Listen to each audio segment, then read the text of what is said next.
పొద్దుటి నుంచి సారోళ్ళు మాకు దగ్గరికి రానిలేదు. మళ్ళీ 10 గంటలకు పోయి మా ఓటు మేము వేసుకుంటామంటే అయిపోయినాయమ్మా ఇంకేం వేస్తారు అంటారు సార్.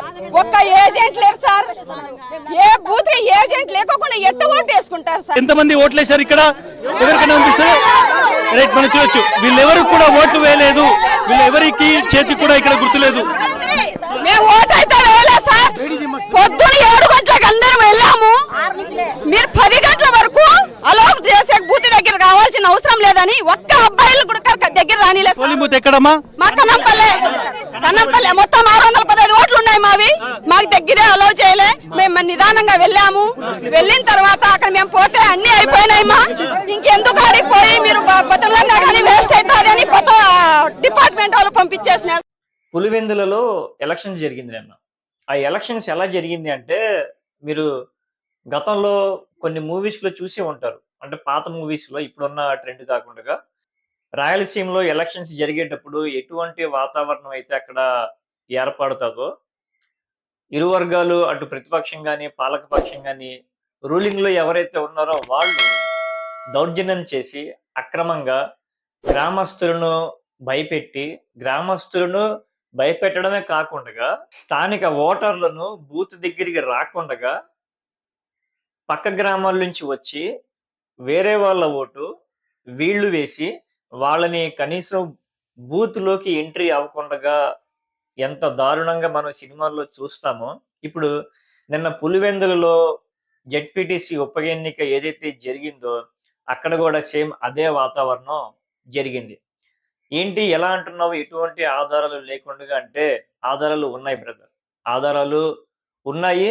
ఆ ఆధారాలు చూస్తే మీరు నిజంగా షాక్ కి గురవుతారు. ఇప్పటికీ కూడా పులివెందులలో గత 30 సంవత్సరాల నుంచి ఎలక్షన్ జరగలేదు, మీ వచ్చి ఎలక్షన్ చేస్తున్నాము అని చెప్పి ఏదైతే పచ్చ మీడియా కానీ పచ్చ పార్టీలు పచ్చ ఛానల్స్ ఏదైతే డప్పు కొట్టుకుంటున్నాయో, నిన్న జరిగిన ఎలక్షన్స్ మీరు కళ్ళారా చూస్తే విజువల్స్ ని, పచ్చ ఛానల్స్ అయితే చూడమాకండి.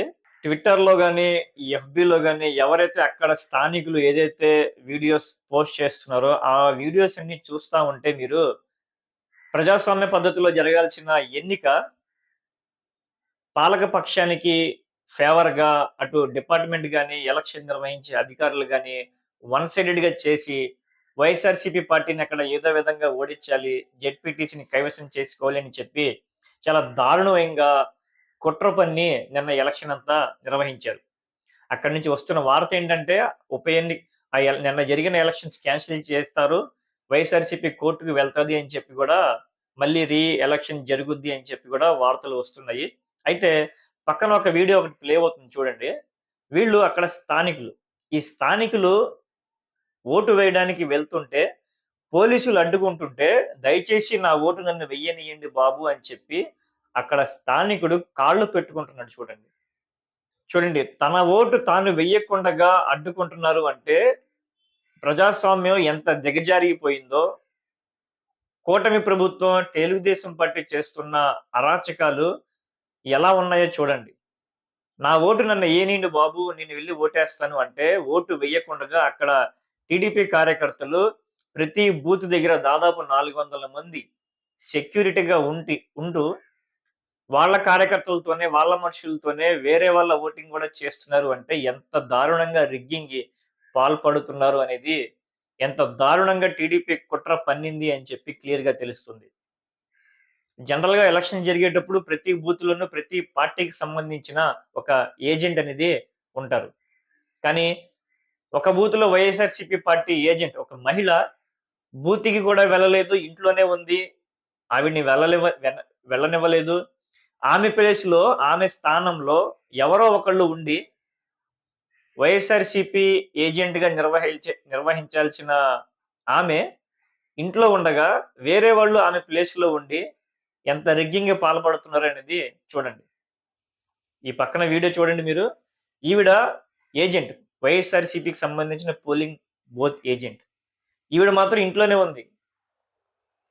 ఈవిడ్ని బూత్ దగ్గర కూడా వెళ్ళనివ్వకుండా స్థానికులు అడ్డుకుంటుంటే, స్థానికులు అంటే టీడీపీ కార్యకర్తలు అడ్డుకుని ఆవిడ్ని వెళ్ళనివ్వకుండా ఉంటే, ఆవిడ పోలీస్కి అయ్యా ఇది నా బాధ, నన్ను బూత్ దగ్గరికి వెళ్ళనివ్వండి, మీరు ఏం చేస్తున్నారు, ఇదిగోండి నా ఏజెంట్ ఐడి అని చెప్పి చూపిస్తున్నా సరే, అక్కడ విధులు నిర్వహిస్తున్న స్థానిక పోలీస్ కూడా ఏమీ చెప్పలేక, ఏమీ మాట్లాడలేక ఆవిడ దగ్గర నుంచి వెళ్ళిపోవడం జరుగుతుంది.